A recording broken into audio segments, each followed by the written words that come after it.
Hey guys, today I'm going to show you how to make my signature Funfetti cake. It is the moistest vanilla cake possible, filled with sprinkles, and then decorated to heck and back. I hope you love it. It's really fun. Let's get started. We're going to be sifting all of our dry ingredients into a large bowl. I have 1 2/3 cups of all-purpose flour. So sift it out. 1/4 teaspoon baking soda, a teaspoon of baking powder, 1 cup of granulated sugar, finishing off with a 1/4 teaspoon of kosher salt. Now we'll whisk it all together. Before we start with the wet ingredients, we're going to separate the egg whites from the yolks.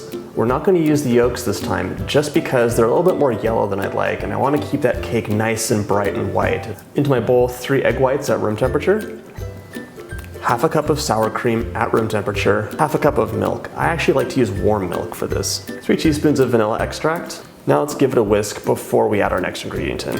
Our final wet ingredient is 3/4 cup of unsalted butter at room temperature, and I get a ton of questions on the blog about this step of the cake. You're gonna add it into your batter. You can totally use an electric mixer. Mine broke, I just never bothered to get a new one. So right now you can see the butter is all clumped up. It almost looks like cottage cheese. That's fine, because now we're gonna fold in our dry ingredients and it's gonna be all okay. Now we're adding our dry ingredients to the wet. It's a really simple recipe. And just mix it in.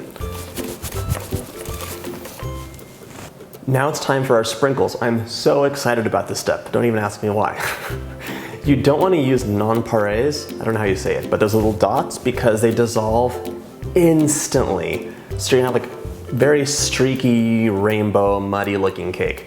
Use jimmies instead. These kind of like little tubes. Now we're gonna add 1/3 cup of these sprinkles in.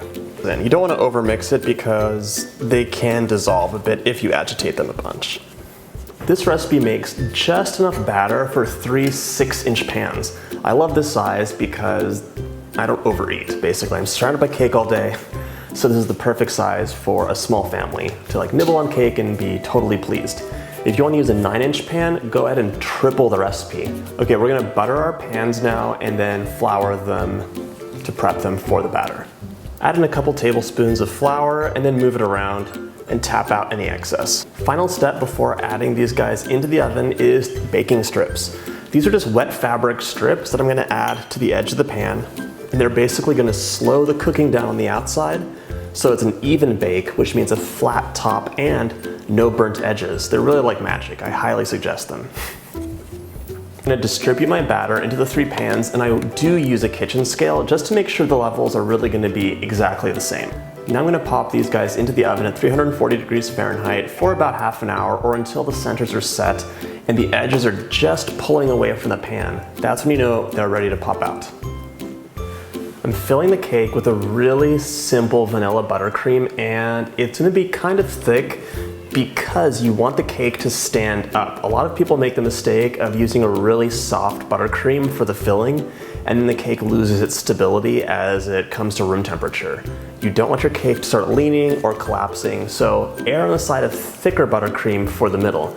On the outside, you can go light and airy or really buttery or creamy. Inside's a different story. So I'm adding in 1 pound of unsalted butter at room temperature. Now we're gonna mix on low for like maybe 5 minutes, or just until it's really creamy and soft. Okay, my butter is really creamy and very silky, as you can see. Now we're going to sift in 2 pounds of confectioner's sugar in 2 batches. So sift in 1 pound, mix, sift in the rest. Now I'm gonna cover this with a tea towel and mix on low for just a couple minutes until the butter is incorporated with the sugar. Now we're gonna add in a little bit of vanilla for flavoring. Give it a mix. You can see because only half of the sugar is in here, it's almost a bit soupy. It's not gonna be holding up its shape. And it's time for the rest of the sugar. I'm gonna add a teaspoon of milk in just to get the consistency right. My vanilla buttercream is basically done, but I'm gonna split it into 2 batches. One is gonna get a soft pink food coloring, and then they're both gonna get a lot of sprinkles. This will give me a really nice 2-tone interior and crumb coat, because why not? I want you to see that this is really nice and creamy, not a lot of air bubbles, and the taste is perfect.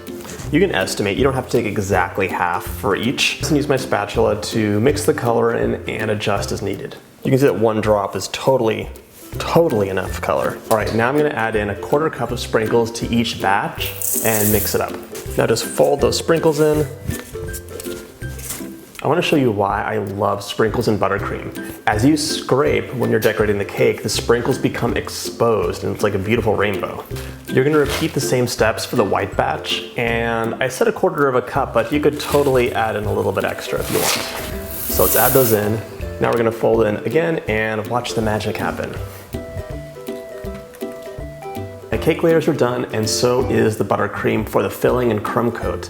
We're also gonna make an Italian buttercream, but you can click up over here somewhere for the How to Make Italian Buttercream video. It walks you through all the steps. I love Italian buttercream. Into a small saucepan, I'm adding in 1/3 cup of water and 1 heaping cup of granulated sugar. I'm gonna mix it up just a little bit until the sugar is dissolved, and then heat it over medium-high heat until it reaches 240 degrees Fahrenheit. While my sugar is heating up, I'm gonna start adding in my egg whites and whip those up at the same time. They should end up ready together. 5 egg whites for this recipe, and they should be at room temperature. 2 dashes of cream of tartar. I'm gonna add in just a dash of salt. So I'm gonna start my mixer up. Once the egg whites are frothy, I'll add in 1/3 cup of sugar. We're gonna mix on high until we get to the soft peak stage. So I just wanna show you that this is at the soft peak stage, really pretty.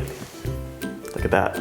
And now it's time to add our sugar in, which just hit 240 Fahrenheit. I'm going to drizzle the sugar in carefully and slowly while the mixer is running on low.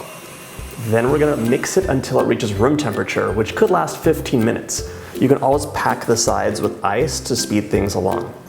Afterwards, we'll add the butter and we'll be done. So my meringue is all whipped up and at room temperature. You can see how gorgeous this is. It's like a beautiful spire. Anyways, now it's time to add in our butter, a tablespoon at a time, after we flavor it with a little bit of vanilla extract. It's kind of up to you. Switching to a paddle attachment before we add the butter in, I'm gonna add in 2 teaspoons of vanilla and give it a little bit of a mix. So add your butter in about a tablespoon at a time while the mixer is running on low, and it'll all just come together magically. To make my pink drip for the cake, I'm gonna use some candy melts, a little bit of white chocolate, and a little bit of hot cream, and some soft pink gel food coloring. So just measure out maybe 1/2 cup of candy melts, give them a nice chop. To that, I'm gonna add a couple tablespoons of these little mini white chocolate chips, and I'm heating up about 3 tablespoons of heavy whipping cream in the microwave, just so it's about scalding, not boiling. And now it's time to add in our white chocolate and candy melts. And give it a little mix and just let it sit. The heat of the cream should dissolve everything, but if it doesn't, just pop it in the microwave for a couple 10-second bursts. Let that sit and it should melt. I'm using a toothpick to add in my soft pink gel food coloring because I don't want it to be too overpoweringly pink, just a little bit. To decorate the cake, we're gonna start off by piping a layer of buttercream onto the first layer of the cake. Now coat completely with your Funfetti buttercream. I alternated colors, but totally optional. It's really just a thin coat of buttercream to protect the cake from any crumminess. Add your Italian buttercream to the outside of the cake. Use an offset spatula to smooth the top, and a bench scraper to smooth the side. Pull in with your offset spatula to complete the smoothing process. Chill the cake to firm the buttercream up, and then use your hand to add some confetti sprinkles onto the bottom of the cake. Pipe your warm pink ganache on top, and add any drips if needed. Give it a smooth with an offset spatula, and you're ready for the dollops. Use an 869 tip to pipe on your Italian buttercream dollops, and you're done. Enjoying some of this cake off camera, so good. And the sprinkles just make it more cheerful, I don't know. Anyways, I hope you enjoyed the video. Don't forget to subscribe, and if you have any questions, leave them in the comments below.